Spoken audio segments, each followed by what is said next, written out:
Good evening, I'm Laurie Johnson. Welcome to Houston Public Media's web series, Political Perspectives. Every week, I'll be joined by show commentators Aiyer and Brandon Rottinghaus to discuss all things political. Tonight, we'll continue the conversation from Red, White, and Blue about the 2015 November election results. So let's get started, Jay and Brandon. What were the, first blush responses to what we saw happen on Tuesday? I mean, I think that this is an interesting election because although we don't have partisan labels, we had a partisan election. And that is, in a way, good because it gives voters kind of clear choices. But in a way, of course, it's bad because it does develop these kind of clear lines about what people will support and what they won't support. It's a weird kind of coalitional election. You've got certain groups who are going to vote for certain issues and certain candidates, and it's hard to move them off of that. The one exception, I think, which we should talk about is Hero, where you had some mixing of that. But by and large, otherwise, most of these issues were kind of fairly well defined. You had an issue and a candidate. If you stayed in your lane and got your voters out, that was going to be where you won.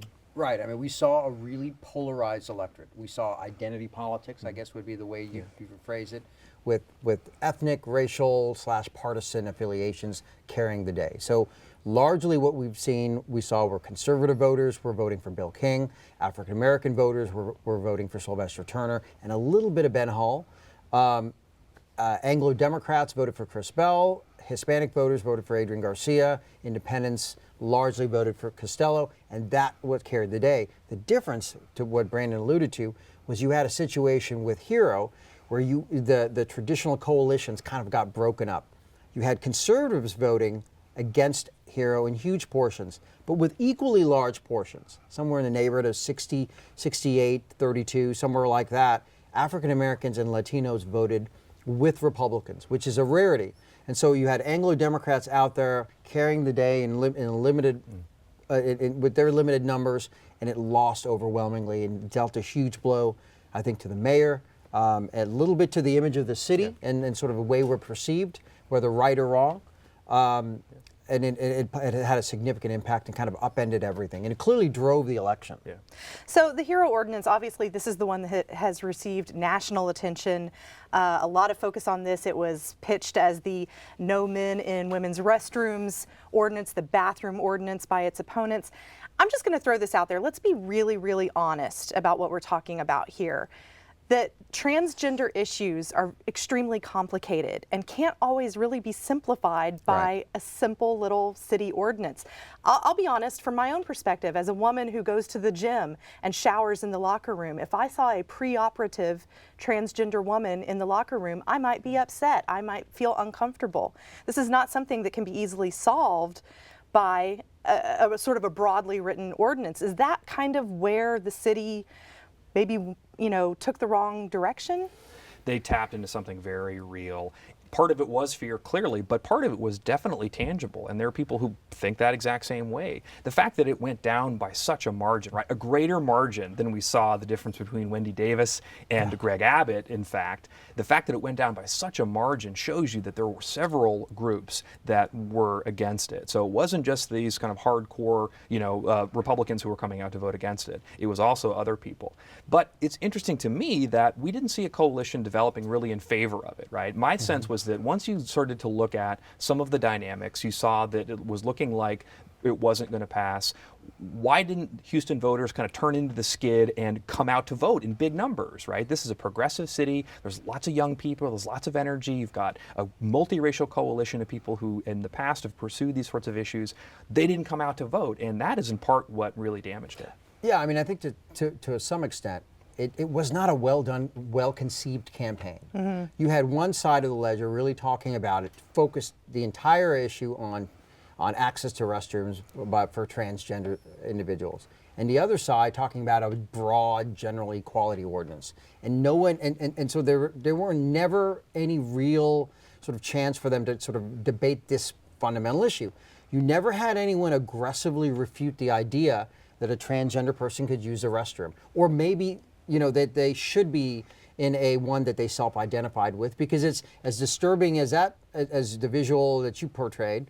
There's an equally disturbing one, which is someone who is transgender, who looks a male dressed like a woman, appearing like a woman, going into a men's restroom. Sure. Which can be equally traumatic. Sure. And so those issues were never really talked about. Part of it is a lack of familiarity in our culture, I think in our society, with people who are transgender. And that, I think, is going to take some time to shift, much in the same way that issues surrounding gay and lesbian citizens shifted in our culture pretty dramatically over the last decade. I wonder if this is an issue that maybe down the road retailers and business owners will take on themselves. Unisex restrooms, do away with gender identified facilities and have a single stall restroom that anyone can go in. Yeah, some states and municipalities have gone that direction. I think what this also says is that there's a sense that the Democratic Party wants to be able to push some progressive issues. How progressive those issues are really are determined by what the voters are willing to stand. This shows you that the voters aren't willing to go that far.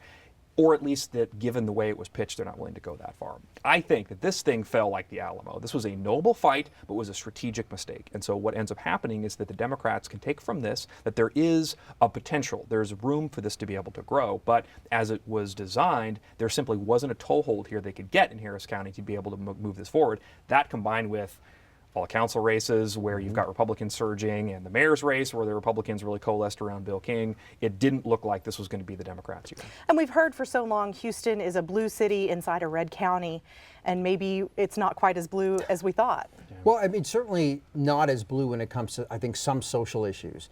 And the Democratic coalition is successful when African Americans, Hispanics, and Anglo-Democrats sort of coalesce around a singular candidate or single idea. And you've seen that in presidential cycle elections. But when you had a defined African American, you had a Hispanic candidate, separate candidates, you had Anglo-Democrats, and you had this one issue that cut to a social level that was different and divided Splintered them all. Splintered them off. If you added Garcia's, Turner's, Bell's, and a little bit of Costello's vote, you're at about 60+%. So the challenge is going to be assembling that coalition back, and that challenge will fall on Turner and see if King can keep that from forming again, so he has a chance. So let's talk a little bit more about that horse race between Turner and King. Neither one of them got an enormous percentage of the vote, but we still feel like Turner is the front runner in a way. What does King have to do to put up an aggressive fight? I think we saw a hint of this in his victory speech or his election night speech, where he talked more about process and more about the finances of the city than he did about other things. And Sylvester Turner, on the other hand, talked more about sort of big picture things, social justice, bringing the city together. I think that's going to give a hint of where things are going to go. Sylvester Turner wants to be able to build bridges. He needs to have the Latino vote. He needs the young vote, right? He needs African Americans to be able to coalesce, just exactly like Jay said. And I think what King needs to do is to be very clear about some of the serious financial problems that face the city and draw some clear contrast between him and Turner on things like where are we going to get revenue to be able to pay for the police that he wants? If we're going to make quality education in the city, how are we going to get that done? What are we going to do with the revenue cap issue, right? Are we going to simply remove it, or should we have some kind of a limitation on that? These issues maybe individually don't sell, but collectively, if he can package them as a common sense reform, the kind of back to basics campaign he's talked about, then he can appeal to conservatives as well as moderates, and possibly with some social issues, peel off some of the Latinos and some of the African Americans. That is his recipe for victory. Right, absolutely. I think I'd said this on Red, White, and Blue earlier, but this is the idea that he wants to run a campaign sort of back to the future, back to 1991, the Bob Lanier versus Sylvester Turner race. Lanier had a much more of a back to basics message, and Turner's campaign is really structured on this sort of much more broader themes, bringing the city together. You said diversity, all those kinds of themes. King is back to basics. He wants to talk about money. He wants to talk about roads. He wants to talk about pensions, more police. That's all he's going to talk about. Now, the question for him is that he's not an authentic conservative. So there's a lot of the support he gained from conservatives, from Republicans.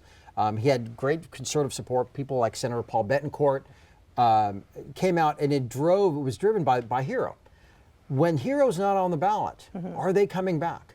He'll get the lion's share of conservative support, but maybe not in the numbers that he needs. And so for him, the challenge is, how do I get Anglo-Democrats, those Chris Bell voters, those Stephen Costello voters, how do I get them to come back and vote for me, as opposed to coalescing to that traditional Democratic coalition? naturally going with Turner. Because let's be honest, the people who are going to go in for a runoff election on a Saturday in December are going to be the very core Turner's hardcore committed supporters, King's hardcore committed supporters, and they know those people. They're counting those votes. They're going to have to do whatever they can to eke out a few extra to give up a Saturday morning or afternoon and go vote. These are the people in the front of the pew, right? These are the people who go every week, right? They are acolytes of these different ideologies, so they're definitely going to be the ones who are going to turn out.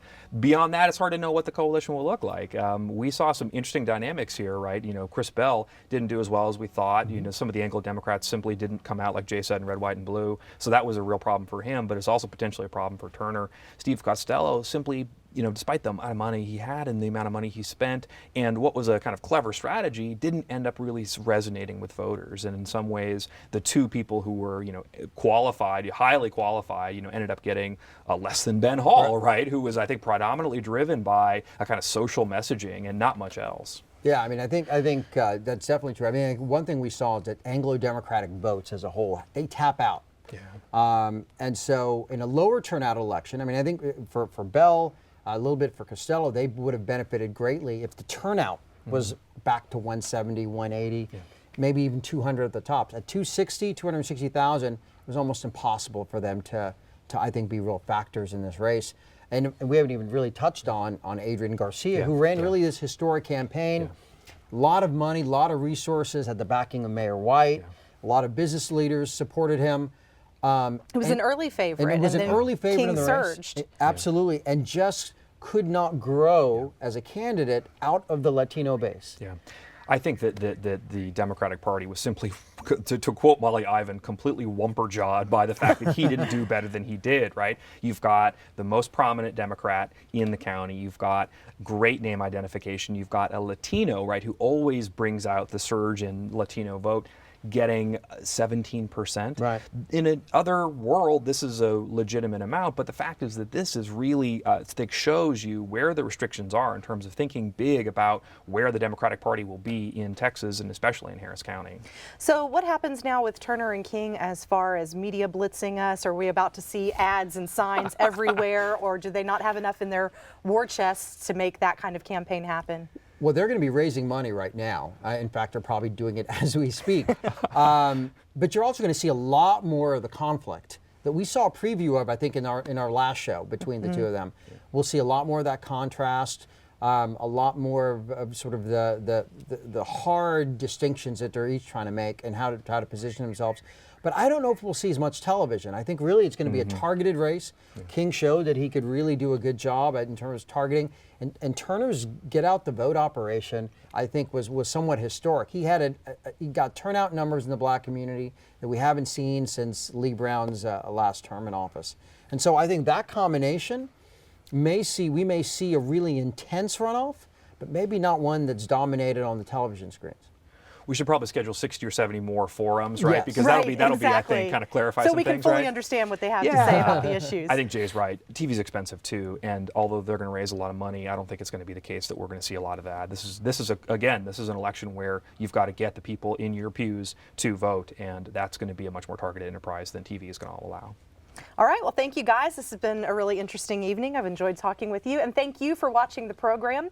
Remember to log on to houstonpublicmedia.org/perspectives every Friday night at 8 p.m. following the 7:30 broadcast of Red, White, and Blue. Thanks so much for watching. We'll see you again next week.